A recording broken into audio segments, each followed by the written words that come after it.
প্রথমে স্মরণ করি আল্লাহ ভগবানে, দ্বিতীয় স্মরণ করি যত নবীগণে, তৃতীয় স্মরণ করি দেবে দেবীগণে, চতুর্থে স্মরণ করি দেশের জনগণে। আর পূবেতে স্মরণ করি পূবের ভানুসর, পশ্চিমে স্মরণ করি মক্কার নগর, উত্তরে স্মরণ করি হিমালয় পর্বত, দক্ষিণে স্মরণ করি বঙ্গোপসাগর।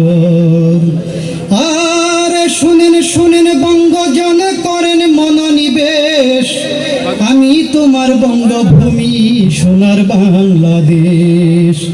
আমাদের তিন দিকে ভারত দক্ষিণ সাগর, মধ্যখানে পুণ্যভূমি এক সোনারও আকর।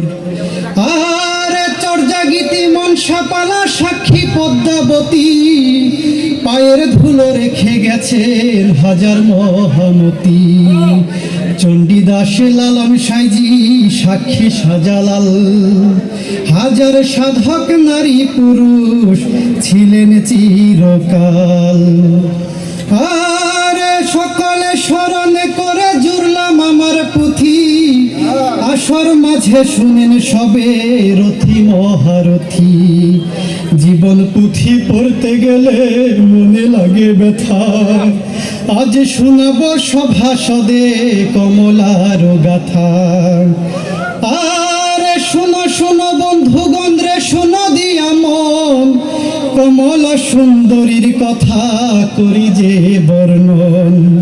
হিরণ্যগরের মেয়ে কমলা সুন্দরী, গুণের কথা কি কহিব, রূপ ছিল তার ভারী। আর হিরণ্যগরে ছিল এক রাজকুমার, কমলা সুন্দরীর শোনে বিয়া হইল তার। লাল নীল সবুজ পরীর দিঘি দিয়া পারি, পালকি চড়ে যাইতেছিল নিজের বাপের বাড়ি। ওই দিঘির জল দেখা কন্যার বড় তেষ্টা পায়, পালকিটা থামাইয়া কন্যা জলে নাই মাজাই। দিঘির জলে কন্যা যখন রাখলো রাঙা পা, জড়াইল কি অঙ্গুরিতে বুঝতে পারল না।